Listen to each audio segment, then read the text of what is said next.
Now, I've done this story with the Interfaith Seminary before, so they must excuse me if I repeat this, but it's such a lovely story, I can't find a better one. How do you explain the idea of pluralism to little children, let's say? Or even very senior theologians? I have fun with them too.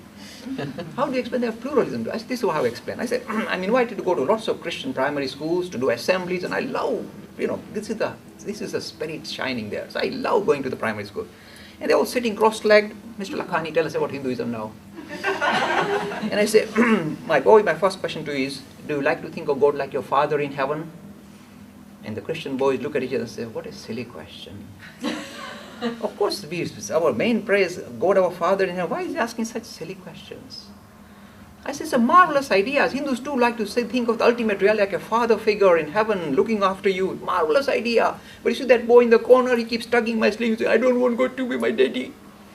Why can't, what's a lovely idea, God to be your daddy? No, he said, I don't want God to be my daddy. What's your problem?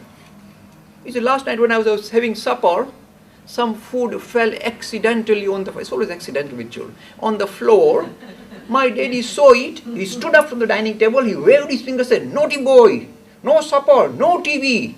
And I started to cry. And then my mommy walked into the room and she saw me crying. She came here and said, come here, my baby. And she gave me a hug. And then she gave me a jam donut.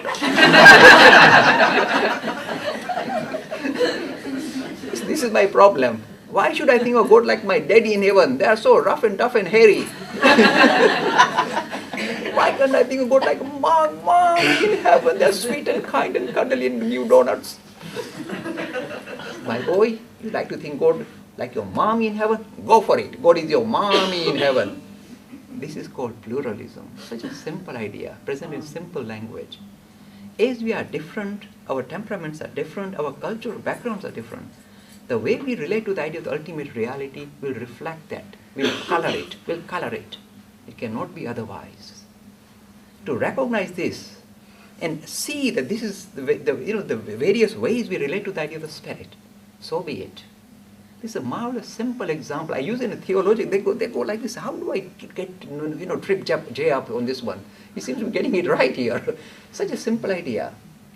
We will relate to the idea of Spirit in our own unique manner. So be it, because we are different, thankfully. Then there's another story I do, and I'll use this again here, so please excuse me. How do you practice pluralism? And of course, you are going to practice it.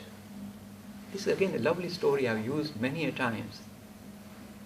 Again, storytelling is a narrative, is a very powerful tool to present subtle ideas. That's what I'm doing. There are two boys playing football, best of friends. While they are kicking the ball around, one says, you know what, my mom is best in the world. It's standard for boys to make claims like that. The other will say, what, your mom is best in the world? Nonsense. My mom is the best in the world. She cooks the best food.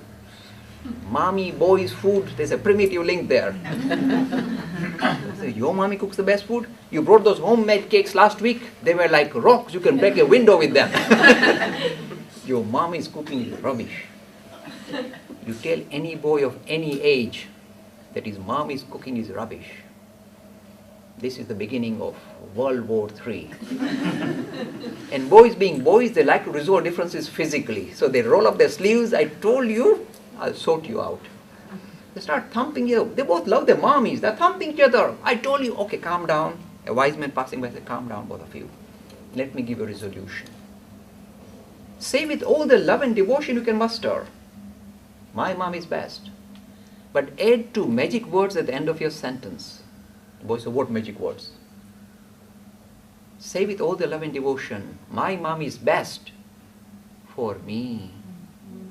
The boy said, that's exactly what we meant. My mommy doesn't know this chap exists even. In 2 ticks, they become best of friends, start playing football.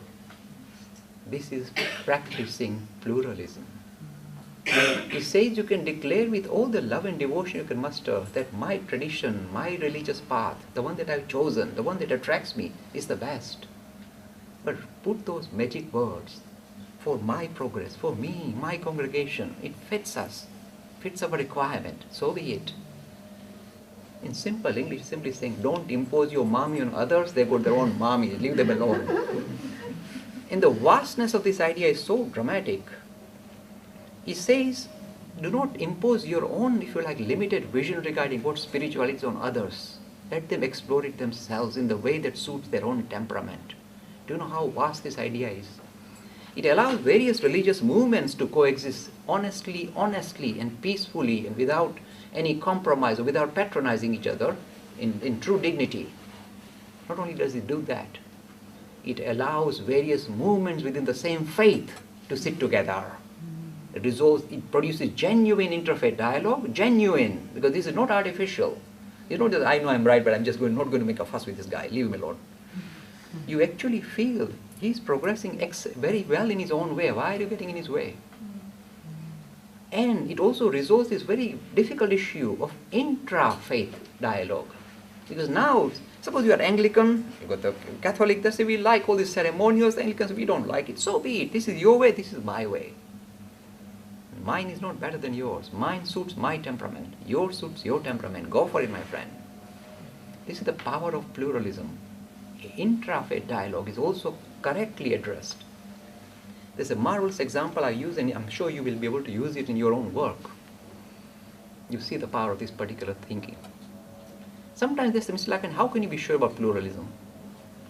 Because, maybe, we are talking different things altogether and you are imposing this on us. And I have these theologians challenging me. And the term they use is called relativism. Means you are just anything goes. That's what you're promoting. I say, I'm not promoting anything goes at all. I'm promoting pluralism. There's a big difference. Again, I use an interesting example. You'll see how you like it. Suppose I want to go to the center. I point in that direction. And she wants to go to the center and she points in that direction. And we try and compare our prescription to go to the center. I say I have to go north. She said, no, west. And he will say, no, east. And she will say, south, definitely south.